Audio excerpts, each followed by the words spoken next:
So, welcome to Culture and Context, Episode 3. Today, we're going to talk about the aftermath of Game 3. Touch on a little bit of free agency. A trade went down today. Also, some stuff been going on in the culture. Jay-Z reached billionaire status the other day, so incredible feat. So we're just going to run through those things today and keep it rolling. So we can start with kind of a little bit what's going on with us. So today, Corey decided he's gonna go keto. How you feel about that? And I played college basketball for 4 years, so my body has been changing in ways that I don't like a year later. So I'm just trying to make sure I keep my body in. You say body healthy, mind healthy. So just trying to do that whole deal. So I'm trying to lose some weight. I'm not big, but just want to look good. Yeah. So I would say when I did keto, when I did it, it helped me with I didn't feel as sluggish. So like one of my issues is I eat really heavy meals. So usually after I eat, I would always wonder why I felt so tired after I would eat. And then once I switched to keto, I would just eat like chicken and spinach and some water. I could literally get up and go and continue the rest of my day. And it didn't feel like I was, super sluggish the rest of my day. Like, oh, I need to go take a nap to start over. Like, no. Right. So I feel like keto, if anybody listening out there, if you want to try keto, just look on YouTube and there's tons of stuff. I mean, I'm like we were just saying, I think too much of anything is bad. So don't go all meat. I think you got to have a balance. Balanced diet. If you want to eat some grains, don't overdo it. Don't have French fries at lunch and then some more mashed potatoes at dinner. You know what I'm saying? And then chips at night. It's just too much. Like, just have a balanced diet.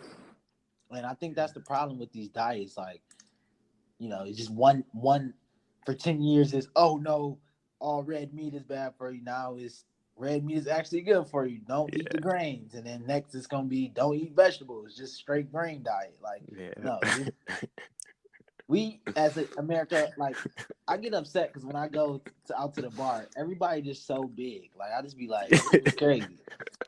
But nothing against big people. No, nothing.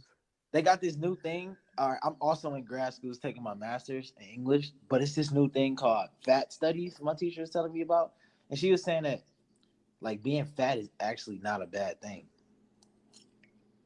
I think being obese is very bad. It's a very bad thing. Now, being a little chubby is fine because you got extra body fat around your body, which is fine. It won't cause it doesn't have any marks on any future issues that you can have. But when you physically can't be active and stuff, that's when you got a big issue. Yeah. So right now I'm eating a baby spinach salad with grilled chicken, strawberries, red onions. I mean, it's not bad. Yeah. So I'm just gonna eat salad for a month straight. Yeah. And you don't even have to do all that. You can. There's other ways to kind of fulfill some of the things that you'll kind of be taking out your diet if you do keto. But enough of the keto diet. Well, Corey, how did you feel about Game 3? Well, I had class for the first quarter, so I didn't get to watch the first quarter. But I heard Steph played amazing.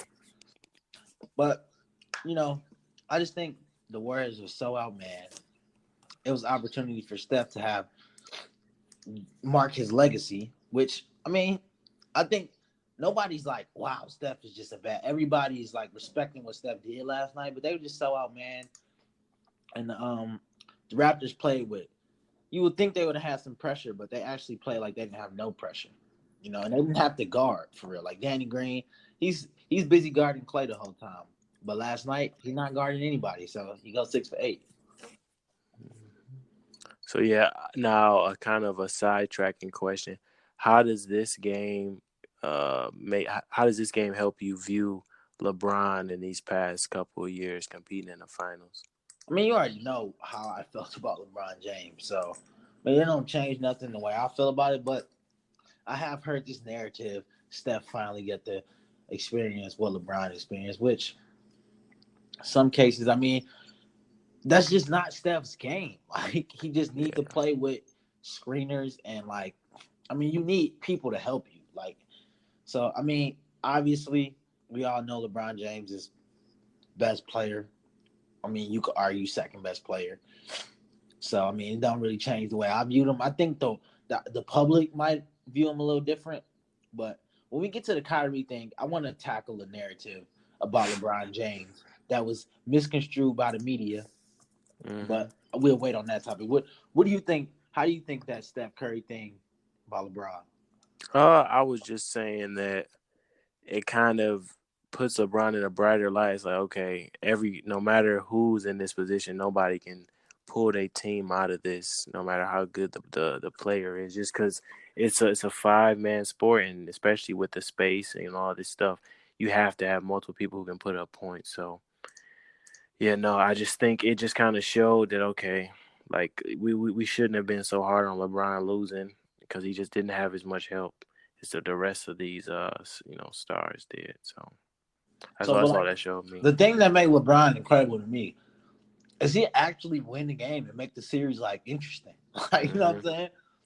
Like how many games do you think Steph Curry will win With against the just Raptors? Steph and Draymond, Yeah, would they win the probably, game? I'll probably say one, probably one. And like this is a year where you like if the Raptors win, they had a lot of stuff go their way. You know, like like I said, I told you we was going back and forth about the Bucks, and I said if it's any year that you could have the '04 Pistons or the 2011 Mavericks, this is the year. Yeah. It happens about every 7 to 8 years. You know, hmm and the Warriors they're on the back end of a three-peat.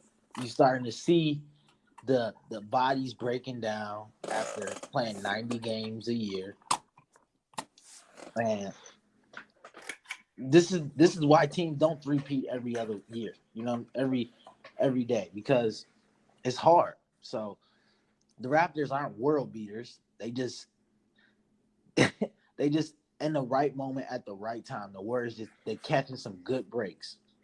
Yeah, and even speaking about the Warriors catching breaks, or even I wouldn't even say lucky, but they had the first 50, 40, 90 game as a team in the finals, which is collectively to shoot almost 100 to 90 shots and make half of it or even over half is like unprecedented. No matter what year the NBA of the NBA we're in, so yeah, I would say it on top of Warriors injuries, Raptors hitting a lot of shots. It's just a lot was going towards the Raptors' way. So Yeah, and I just think everybody's saying like, oh, game four, KD Clay coming back.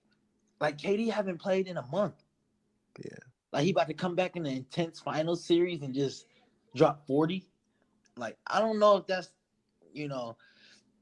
And then with okay, Clay Thompson, he has a hamstring injury. You just don't come back from hamstring injuries and just play like you didn't never get hurt.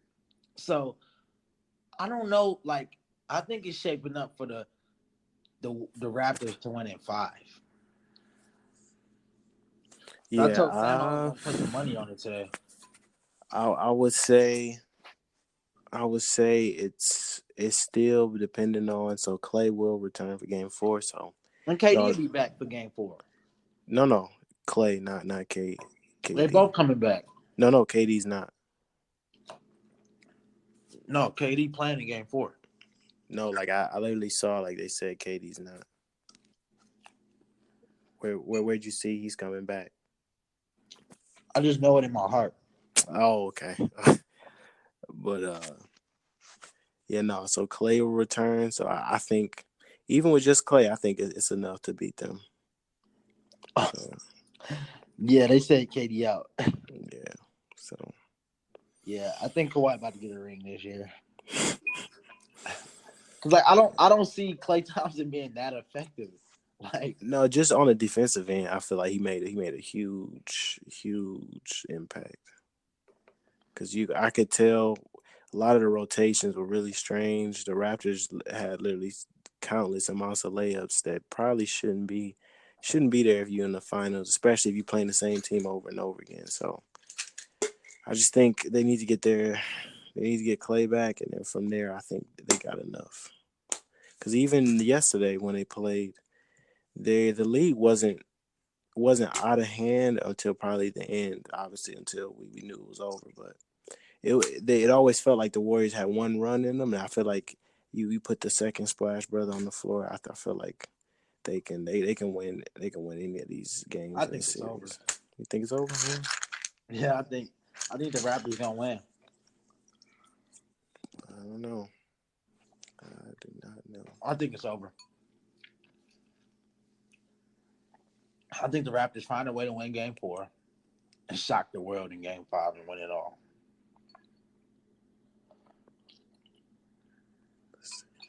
That's what I think will happen. Because, like I said, like then you forgetting the fact that Kevon Looney is out too. Like, Oh yeah, I apologize for that. So defensively, having Klay Thompson and Kevin Looney out, which was your two main starters for on your defensive end, and even I think Steve Kerr quoted, he said Looney is one of like his main guys, so he brings a huge impact for the paint points because and he's not coming back in Game 4, yeah and so you gotta play DeMarcus Cousins or Jordan Bell, like, or you gotta go small. And like, yeah I just don't see a way. Like, okay, you bring Kevin Durant back into Game 5, like, and they down 3-1. Like, it's over with. Like, I feel like the Raptors are gonna approach this Game 4 like Game 7. You know what I'm yeah saying?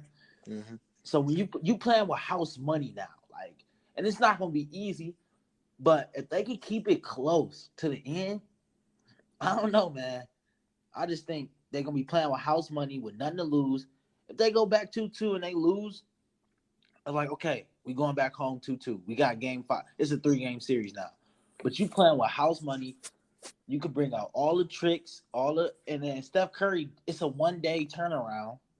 So Steph Curry and DeMarcus Cousins not gonna be anything in Game 4. He haven't played in a month. This is his first time actually playing. yeah So you know he gonna be inconsistent. Steph Curry just exhausted himself in Game 3 on a 1-day turnaround. The game tomorrow. yeah I just think like, is the Raptors winning it? They making plays, they making shots, but like at the same time, they getting a lot of lucky breaks. And I just think the NBA, like, people want to say the East was really good. People want to say that, oh, the NBA was so good this year. It wasn't a great year. yeah. No, I just think just being unlucky with injuries because you don't need depth when you have these talents on one team. It's just when you run into these kind of issues, and of course, this causes huge problems. So I don't think even if they knew this, well, obviously they knew this was gonna happen. They wouldn't have. But they missing 3 starters. Yeah. So I mean, Like, this is just unlucky. it's very unlucky. But like, that's why people don't three-peat all the time. Because like, not only do you have, all right, so the first championship everybody want to win. Okay, the second championship is hard, but then you start seeing people get egos. And that didn't happen with this Golden State team. So you like, okay, they could win a third. And not only is this the third, they've been in the finals for the 5th year in a row. I mean, maybe not Kevin Durant, but Klay Thompson been in the 5th year in a row. He didn't play Mm-hmm. 90 plus games for the last 5 seasons. Steph Curry as well. Draymond Green as well.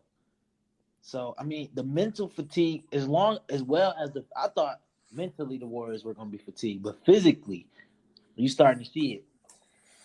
And Kevin Durant, I mean, even before he came to the Warriors, he was making deep playoff runs. So it's not like he don't got a lot of games under his belt as well. But so I just think the Raptors is shaping up.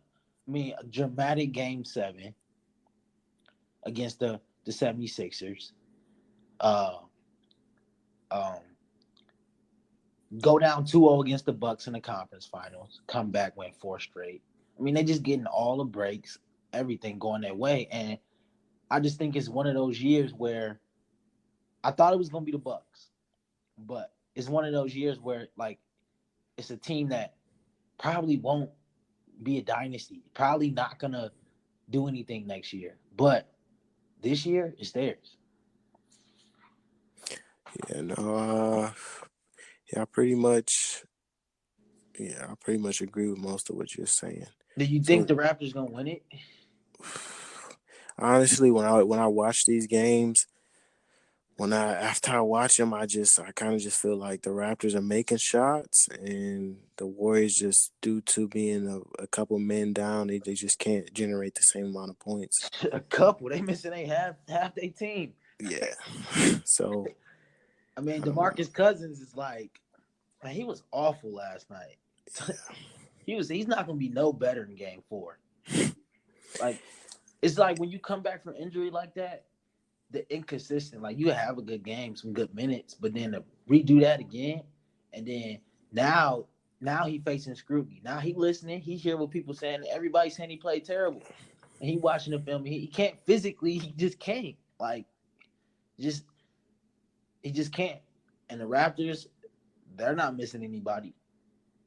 I mean, granted, Kawhi Leonard hobbling around on one leg, but anyways, let's transition. So my prediction, I think the Raptors gonna win in five. I don't think it's about to be a close series. I think you're gonna see the Warriors implode in game four. I think it's gonna be close to the end. And I think the Raptors gonna pull out a surprising victory and it's gonna shock the world. And I don't think they're gonna be able to bounce back from that. 3-1. I mean, whether comes back or not, I think the Raptors are gonna have the energy again in the home crowd, back at home in Toronto, and it's gonna be much like the series that the Pistons had in 2004. This Raptors team reminds me of the Pistons so much, just the way. I mean, granted, the Pistons didn't have a star of Kawhi Leonard, but the Pistons had a semifinal with the New Jersey Nets where it was dramatic. They went down 2-0, Game 7 victory. Conference finals, they played the Indiana Pacers. Tayshaun Prince, dramatic block. Going to the finals against a team, super team, coming off a two-peat, trying to three-peat. And then they shocked the world and went in five. I just think it's one of those years, Sam. Yeah, no, I honestly I can't even give you a prediction. So I'm going unless Raptors in five. But just can we talk about the job that Masai? I don't want to mix his name up, but Masai Ujiri. man, fantastic, fantastic. Like I don't think I've ever seen a GM do a better job than what this guy did in this past year, Oh given the yeah, no. circumstances.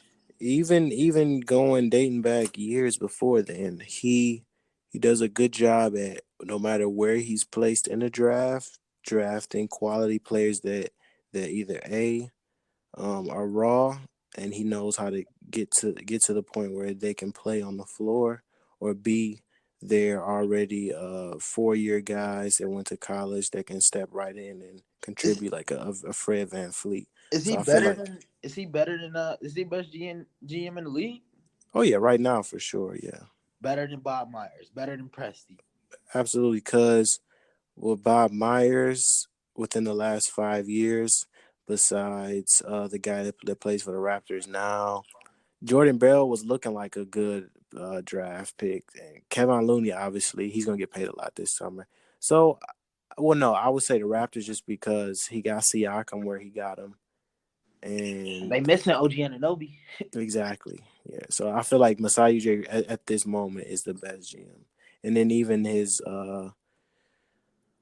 getting Pat McCall, even though that he's not playing as much, but yeah, he's had a lot of acquisitions. Because I don't really base GMs based on their acquisitions, because I feel like if you're a competing team, free agents will go to the team that they feel like they can play for. So the GM doesn't hold that much value in that. But to me, it's all about your draft picks and based on what you get, like where you're drafting at. He got quality players no matter where he was drafting at. And I feel like that's what puts him in the upper echelon of GMs. I mean, just think about like, because a lot of people like don't the situation called for that because like the Raptors they got everything they could get out of the Kyle Lowry, DeMar DeRozan, and Jonas Valanciunas trio. They got everything they could get out of that. There wasn't going no. I mean, maybe they make it to the finals this year. I don't know. Maybe they win it still this year with DeMar DeRozan. I mean, just so much stuff went right. But trading for Kawhi Leonard, fantastic move. But not only that, the stuff that he did at the deadline, getting the Marc Gasol. You know what I'm saying? And even to get the Spurs to throw in a Danny Green, like that's incredible. Like the way he orchestrated that trade, and then I mean, you could say Sam Presti laid the blueprint. He got the Paul George. He got him to recommit. You know what I'm saying? But it's no way Kawhi Leonard's leaving. Like, it's no way because, and we can start talking about free agency, but like he got a whole nation behind him. Like anybody in the world, the only thing they want to do is feel genuine, truly loved and wanted. And like Kawhi, he not gonna be able to leave. Like he not gonna when he get home. Like you know the love he gonna feel from like it's gonna be fans at the airport. Like you know what I'm saying. Like he's not gonna be able to leave, man. Like he's not leaving, even if they lose. Like he gonna do like I've been hearing a short term deal. That's what people been saying. So I think that's what he gonna do. Oh yeah, I think he's leaving regardless. I don't. I think It's no way. he knows his value, and just the fact that he took them this far, I think they can be grateful for that and just move on. I don't think it's no way he leaves, man. You think like okay, if this dude signed with Nike, I'd be like, yeah, he's gone. But New Balance, Mm-hmm. like he's not like I'm telling you, he wants to be somewhere where he just want it. Like that's it. Like yeah, the Lakers it sound attractive, the Clippers it sound attractive, but like you got a whole nation behind you. Like bro, the Toronto the way the fans have came out and supported this team in the finals, I don't think it's no way that. And then you sit across from Masai Ujiri and he tell you like, look, this is what we got. This is what we're gonna do moving forward. This is what we can do. Like I know Marc Gasol, I know Kyle Lowry are getting up there, Danny Green getting up there, but we got OG, we got Pascal, we got Freddie. You know, we could find somebody to replace Marc Gasol, and like they're gonna be. I don't know if they ever win another championship, but like I just think that's what you want as a player, like a team that you trust, an organization, a GM that you trust, and like supporting fans. I don't know if he could get that at that level anywhere else. Yeah. So let's move on to what do we see is going to happen for the next game? I think it's gonna like I said, I think it's gonna be close all the way to the end. I think it's gonna be a close battle. I think the Raptors are gonna pull it out at the end, man. I really do. Well, if Clay's returning, I got the Warriors winning, so I'm not thinking too much about it. But all right, so today breaking news: the Brooklyn Nets agree to trade Torian Prince and a 2021 second round pick to the Hawks for Allen Crabbe and a number 17th pick in this year's draft and a 2020 first round protected pick. So, Corey, what do you think this means for the Brooklyn Nets? Do you think this means that somebody may have tipped them off and saying, "Hey, we may be heading here," or what do you think? I don't know if somebody tipped them off. I think with anything with all these players, it's a fluid situation. I don't think they got their minds made up. I know I was just saying that about Kawhi, but I just think when the time comes and he has to make a decision, those are the things that he's gonna factor in. And I mean, I don't think Kyrie has made a decision. It looks like he's leaning towards the Nets. He obviously wants to play for the Nets, but you got to wait till all these teams get their pitches and say what they got to say. Because when you sit across the room and you got an opportunity to put on that LA Lakers uniform, and you got, Doc Rivers and Jerry West and these guys come in, and you got the opportunity to play in the Mecca, I think that I don't know. I think that does something to you. But I would say that I think Kyrie going to the Nets is a great fit for him. I mean, you look at the players that were surrounding him, that would surround him. You got Karis LeVert, Spencer Dinwiddie, Jared Allen, Jared Dudley. And I like Kenny Atkinson as a coach. I like Sean Marks as the GM. I think the owner wants to win. So I think that'll be a situation where Kyrie Irving will be in a place where he could be the man and be successful as a man. Because I don't think, to be honest, I don't think Kyrie Irving has gotten a fair shake from the media about his personality and his leadership. Well, kind of piggybacking on my question, I would say that the Nets believe they can either pair D'Angelo Russell with Kyrie, or they believe Kyrie can bring in KD. So, and if they let go of D'Angelo Russell, that'll open up 70 million in cap space. So either you're getting a D'Angelo Russell or D'Angelo Russell Jimmy Butler pairing, because they're gonna max out D Russ, or you're gonna get D'Angelo Russell Kyrie, or you're gonna get Kyrie KD. So I think, and the good thing is, the Nets, even though that they've missed out on these past couple draft picks that should be playing for them, they've done a good job at building a culture with their coach. You said Kenny Atkinson, bringing in the right GM, and then drafting, like I said, drafting well, with the draft picks they have, and then trading for quality role players, so that when the time comes when you can get a star like a Kyrie or a KD or Jimmy Butler, now they can just insert them in, and now they automatically are good because they were already a playoff team. Now I can see them winning 20 to 30 more games with just adding Kyrie or KD, or a mixture of any of those players. So, and then the thing is, with the Nets, they've shown that even without high draft picks or star players, that through their culture they can win games, and that's something the Knicks has never proved in the past 20 years. So Yeah, I think they. What are you about to say? I just think so much of it is tied. Like I know you. We don't want to say this, but so much of it is tied to ownership. If the owner Yeah, wants to absolutely. win, like nobody likes James Dolan. So guess what's gonna happen? Nobody's gonna go to New York this year. Maybe Kimba. I don't know, but no big free agent. I think KD stays ultimately. I think the narrative goes out the window that Golden State doesn't need him.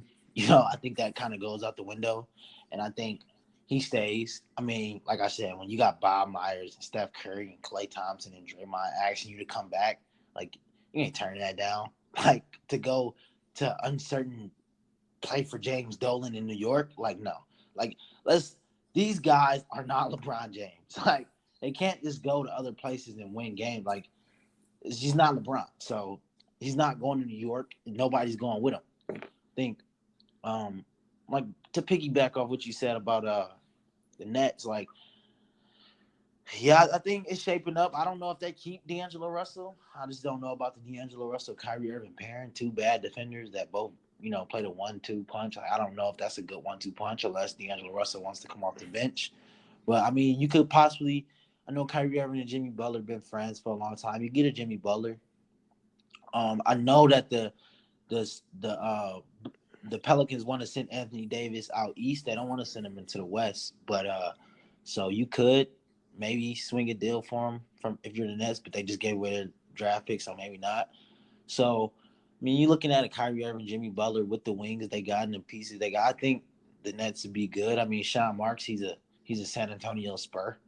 He comes from that organization, so he knows what he's doing. But uh, I'm sorry to be long winded, but I was listening to David Griffin the other day, and he was just talking about how when LeBron James came back, what the plan was for Kyrie Irving.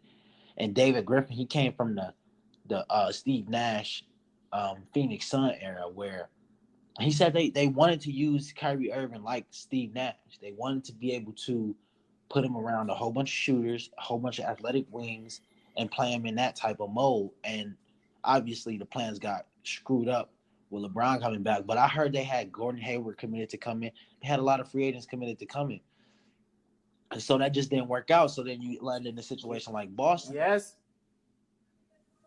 Mm-hmm. You land in a situation like Boston where Okay. sorry, I'm listening. sorry about Sam, but you land in a situation like Boston where it just it just didn't work out. Like wherever we want to say, like we want to blame Kyrie Irving, like, but who could lead that team? Who could go back and Kyrie Irving made mistakes. I'm not saying he could have been there game 7. Like if you're the leader of the team, you're supposed to be there game 7 of the Eastern Conference Finals, but he wasn't. So he made some mistakes, obviously, but at the same time, Terry Rozier wasn't about to give up his spot. Neither was Jason Tatum. They felt like they're superstars in this league. So going to somewhere like New Jersey to Brooklyn, back home, where he can be the superstar and be used in the way he wanted to be used in the first place, and I'm sure they will use him the right way. I mean, he's not going to win finals, but James Harden not winning any finals. Russell Westbrook not winning any finals. That don't knock him from being great. I think you're gonna see a team that can get to the second round, Eastern Conference Finals, once in a while. I think Kyrie Irving's gonna win an MVP, and like who can knock him for trying to take a bet on himself? That's all we would. That's what we all do anyways. He's just trying to bet on himself, and being in a leadership position is it gives you opportunity to grow. And I think that's what Kyrie Irving wanted. That's what everybody wants, man. Like who can knock him for that?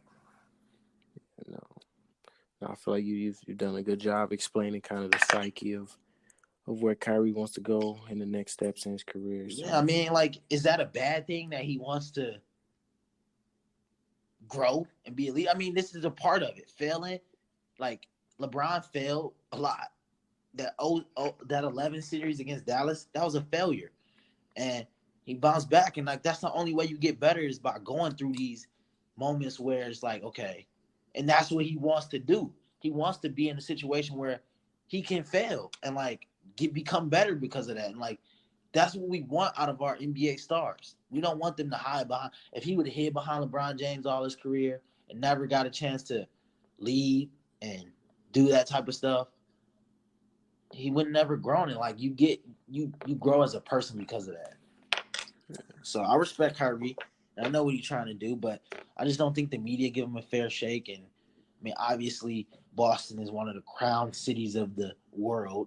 I mean, of the United States, and of course, of the basketball world. So a lot of people in the media love Boston, the Celtics. That's what they grew up on. You got to think the people that's in the media today, they are Boston Celtics fans, Los Angeles Lakers fans. They grew up watching Magic, Larry, Mike. So anytime somebody spites the Boston Celtics, they're gonna hear about it. Yeah. So yeah, no, with that, I feel like this is a good place to close the podcast. I got one more thing to touch on: the narrative Right. about LeBron and nobody wanted to play with LeBron. It all started with the Kyrie wanting to leave, and I just touched on it a lot. Kyrie didn't want to leave because of LeBron James. So, can we end this narrative of nobody wants to play with LeBron? Because it wasn't about LeBron James. It was about his personal life.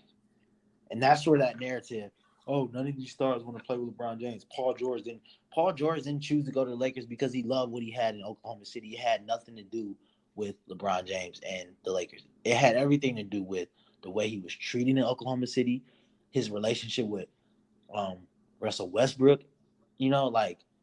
So let's just stop that narrative. Yeah. But yeah, Sam gotta go. So let's end the podcast. And they say people end podcasts after 7 episodes. They say 95% of people. So we're on episode 3. We're gonna keep pushing. We're gonna try to get to that magic number 7 and break past it. Oh yeah, don't even worry about that. Thankfully, with the Anchor app, this makes it like shockingly easy to record. So we'll be in episode 100 still. So don't even worry. Yeah, I mean, last time we tried this 2 years ago and we stopped after like episode 5. So maybe the statistics are true. No, yeah, they absolutely are true. But sorry for being so long-winded today too. We got to get more. No. We see the thing is, the one thing we're gonna get better at with the listeners, we're not gonna treat it as if we're kind of trying to talk to you guys. We're just gonna work on talking to each other how we normally do, and then that way it'll make it a more authentic experience. Yeah. Yeah, because like I noticed a lot of the bigger podcasts they don't really ask each other questions. No, they just they bounce off each other back and forth. Yeah, so as you guys grow with us, we'll figure this thing out. Yeah, I mean, we already got good chemistry. We've been doing this for a long time, but all right. Yeah. I got homework to do. All right. See you guys. The podcast you just heard was made using Anchor.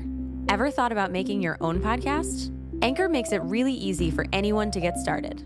It's a one-stop shop for recording, hosting, and distributing podcasts. Best of all, it's 100% free. Sign up now at anchor.fm/new. That's anchor.fm/new to get started.